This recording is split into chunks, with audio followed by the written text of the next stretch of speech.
Hey guys, so welcome. Going to be doing this consultant training. I will share my screen.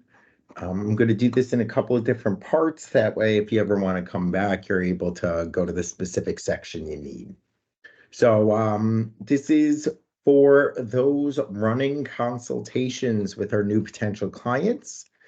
And so what we're going to be looking at is the beginning of this is really going to be an overview of what it is, and then we'll be going into more particulars in the process. So just to understand what the client onboarding process is, there is a discovery call, which is followed by a consultation. I put these in two different colors because those can be two different people. Sometimes it's the stakeholder, and then their child, let's say, who will be the actual client, but sometimes it is the same person. We then create a coaching plan based on that consultation.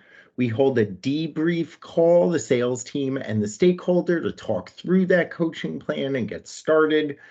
We move on to internally matching who will be the best coach for that client. And then we send out a contract, and then sales passes over the client and stakeholder to services. And so what we're going to be talking about today is this process of running the consultation and developing the coaching plan. So just before we go in, a little bit about being a consultant. Consultations are one of the first steps for clients receiving our services. And if the stakeholder is not the client, it is the first time the client is interacting with our team. And so understanding that there are two types of clients coming in for consultations. If it's someone who called for themselves, they are their own stakeholder, the consultation may run a little bit differently than someone who may be speaking to us for the first time. Now, the consultation, we are trying to accomplish three really important things to start off a successful relationship. So what we're looking at is what goals do we have buy-in for and can support the clients with? So this is identifying those goal areas to support. For those that have seen our coaching plans, this is to start giving insight of two things: what we can help with and what we have buy-in from the client to work on. The second piece is what is an ideal coaching profile to support the client. So this is both about who will be the best match and what will be the best approach based off of that consultation. And then lastly, and this is something that's not as tangible, but this is our first opportunity to really build confidence in our services to both the client and the stakeholder. We get to begin earning their trust. So when clients feel like they are heard and they enjoy the consultation, then that is their first impression of our services. Similarly, for the stakeholders, if we are able to capture what the client is struggling with and get them to open up and participate in the consult, the first impression is that we know what we're doing and that we are going to be a good support for them. So really, the importance of this isn't just about figuring out how we can help them. It's starting to form that relationship with them and earn their trust. So we do have two types of consultants. There is full-time staff, and then we have the contractors who are doing some of the consults as well. Now, with both of these, there are benefits to this. So consultations are a way for both full-time and contractors to get more direct service hours. Because if you are looking for more direct service hours, oftentimes the clients during consultations, if you are a good fit, it's going to be an easier sell. They're going to want to continue working with you if they have a good consultation. And so you are able to leverage this to build up your own caseload.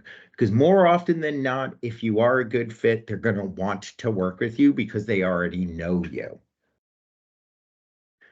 By running consultations, you're also better able to advocate for specific clients to be matched with you or one of your coaches. So for full-time staff, you can do a consult and you can recommend one of your coaches because now you've actually met the client and you know coaches that may do well with them.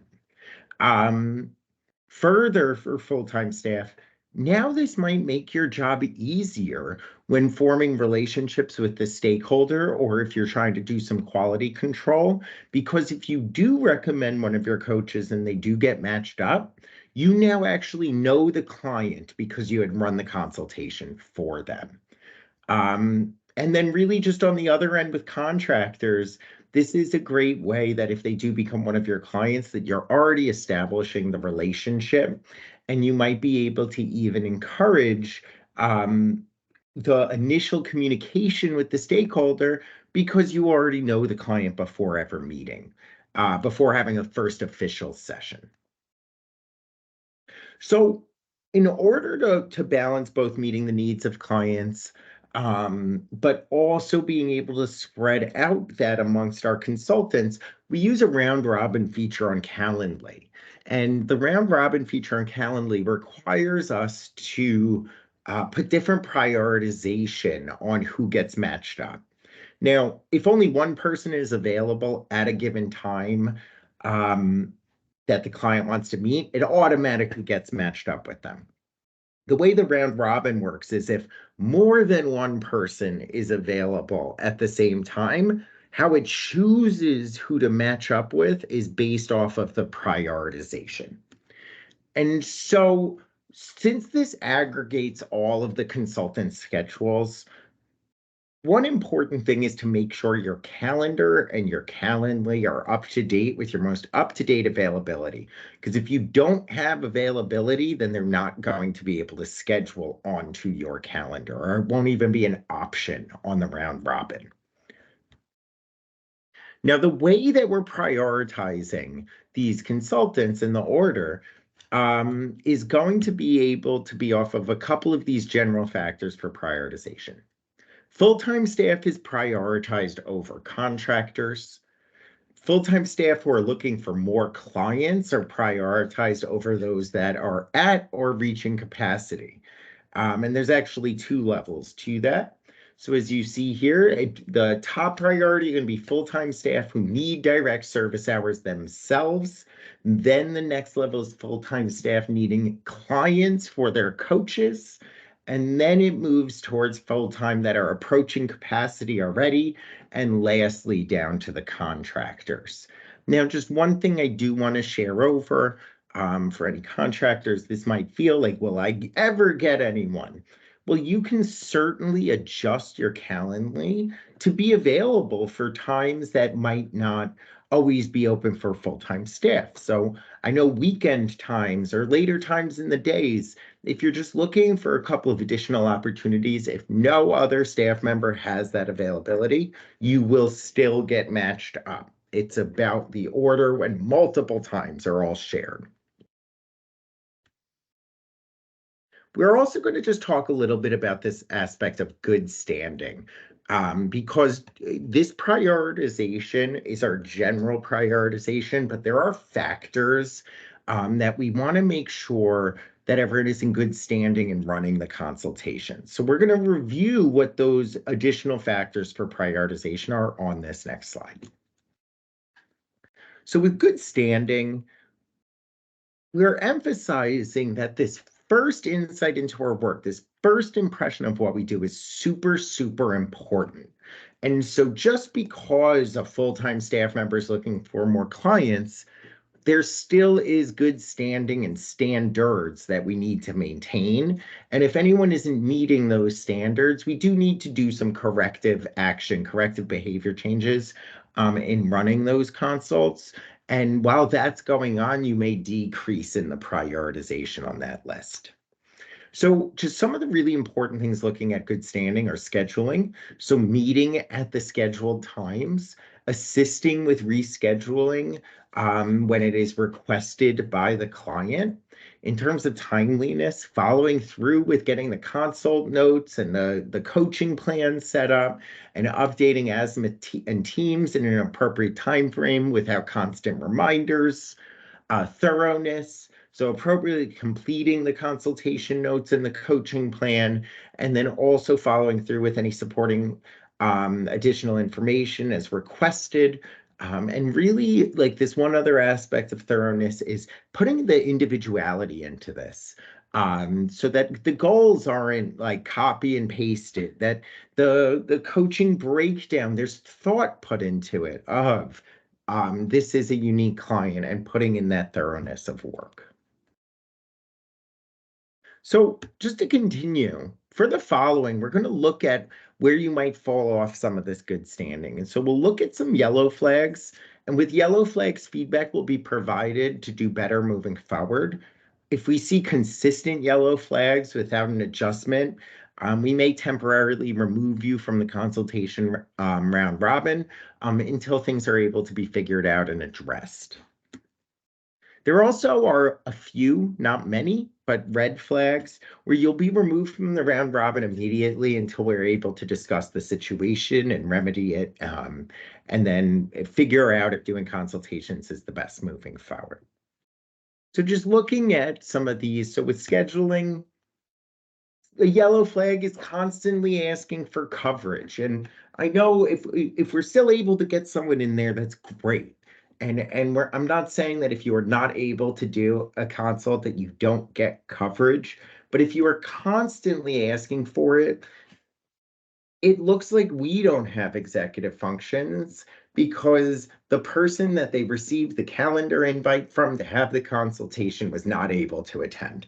Now, life happens, things come up. It's more about if it's consistently happening, because then that's creating more work and giving a bad impression. Red flags here is that if you cancel a consultation and you don't do any communication on addressing it, that's a very bad first impression. Or if you miss a consultation, if a stakeholder or a client reaches out to us and they're like, "Where's my consultant?" If there's no prior warning on this, this is also a red flag. With some timeliness, just the yellow flag. So if there's more than 24 hours that lapses before you share over that consultation information, or updating azimuth in an appropriate time frame. Again, I know life happens, but if this is something that is consistently occurring, it's not always, we're not always saying that this is that you don't know how to do it, but you might be very busy and unable to do it. So that's why it's a yellow flag that just may lead to a conversation to see if it's something that it's best to limit the number of consults for you in that time period. Then lastly, with thoroughness, so yellow flags, if there's no identification of goals particular to the client, if they feel very generic and not tailored to them, or if there is that kind of lack of personalization with the session breakdowns, all of this can present like a more of a cookie cutter. And so these are some yellow flags to make sure that we are appropriately giving the client what they paid for.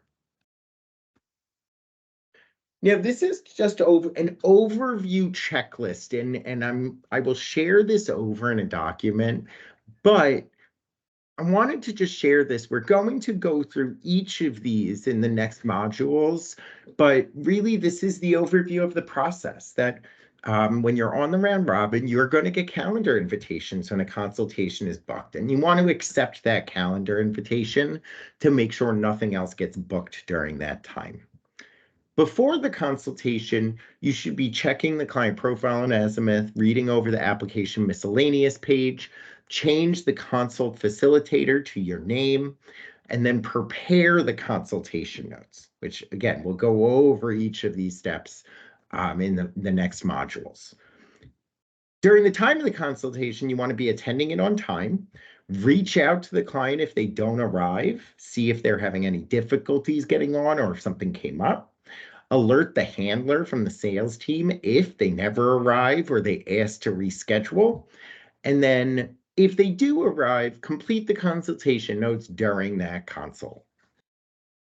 Post-consultation, you're going to complete at the end of the consultation notes, the consultant recommendation section, and you're going to save that document.